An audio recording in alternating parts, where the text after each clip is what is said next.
રાજકોટ જિલ્લાના ધોરાજીમાં સવારથી સાંજ સુધી વિવિધ વિસ્તારમાં રખડતા ઢોર અને પશુઓનો આતંક ચિંતાજનક રીતે વધી રહ્યો છે।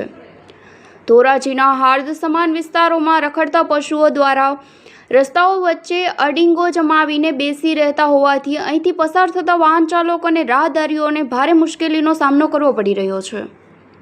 ધોરાજી નગરપાલિકા તંત્ર દ્વારા આ મામલે કોઈ નક્કર કામગીરી કરવામાં ન આવતા અકસ્માતોનો મોટો ભય સેવાઈ રહ્યો છે।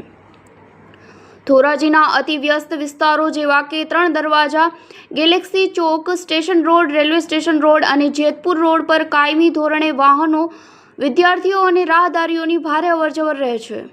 આમ છતાં ધોરાજી નગરપાલિકા તંત્ર કુંભકર્ણની નિંદ્રામાં સૂતું હોય તેમ લાગી રહ્યું છે।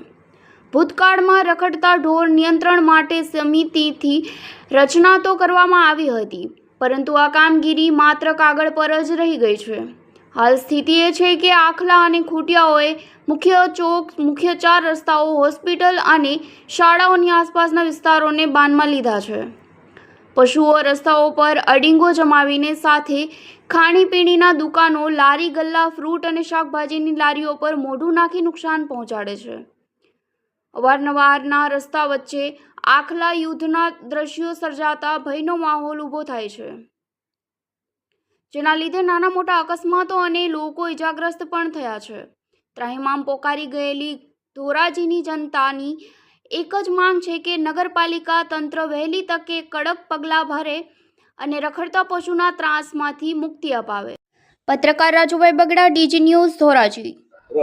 મારું નામ પ્રશાંત ચાવડા, ધોરાજીનો સ્થાનિક રહેવાસી।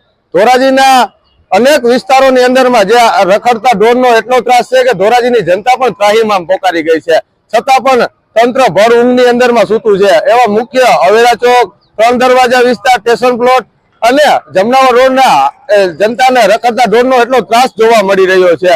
અને આ 3 દરવાજાની અંદરમાં નાના મોટા રેકડી ધંધો, નાના મોટા વેપારીઓ જે ધંધો કરે છે, તો એ ફ્રૂટની લારીઓ વાળા છે, એને ત્યાં મોઢું મારીને નાના મોટા વેપારીઓને ઘણું મોટું નુકસાન જોવા મળે છે। હું તંત્રને એ માંગણી કરું છું કે વહેલાતા પહેલાના ધોરણે આ રખડતા ઢોરનું નિરાકરણ કરે, અને એ જ અમારી માંગણી છે। ધોરાજીમાં રખડતા ઢોરનો એવડો ઉપદ્રવ વધી ગયો છે કે વાત પૂછવામાં। અમને અવારનવાર 4 રસ્તા ઉપર કે સિમેન્ટ રોડ ઉપર કે અહીંયા રોડ ઉપર બેસેલા દેખાય છે। અહીંયા ધોરાજી નગરપાલિકા દ્વારા ધોરાજીથી 5 કિલોમીટર આગળ એક જગ્યા ફાળવેલી છે, પરંતુ ત્યાં માત્ર કાગળ ઉપર જ કામગીરી હોય એવું અમને દેખાઈ રહ્યું છે। રખડતા ઢોરના જે 4 પગારા ખૂટિયાજી 4 બધું ખાઈ ગયા છે, એ 2 પગારાને જેટલું હજમ નથી કરતું એટલા 4 પગારાનું ખાઈ ગયા છે, પણ એ કાર્યવાહી એની ઉપર થાય અમારી આશા છે।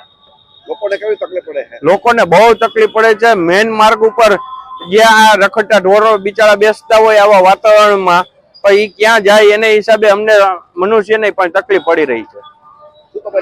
અમારી માંગણી એટલી જ છે કે જે 2 પગારા આનું ચારી ગયા છે, એ પાછું આ 4 પગારાઓને જડે એવી અમારી માંગણી છે।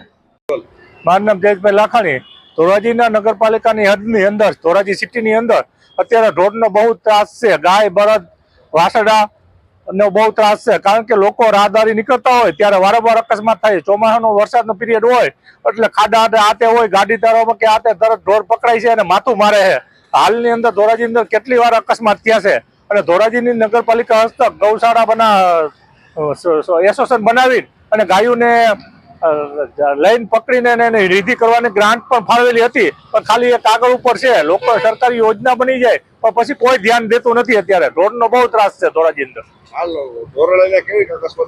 અકસ્માત ઘણી ફેર થાય, બાળકોને સ્કૂલે જતા હોય, લેડીઝ કોઈ ગાડી લઈને ગામમાં જતી હોય, લીવર વાળી ગાડી બધી ઘણી થઈ ગઈ છે, એટલે લોકોને બહુ અકસ્માત છે।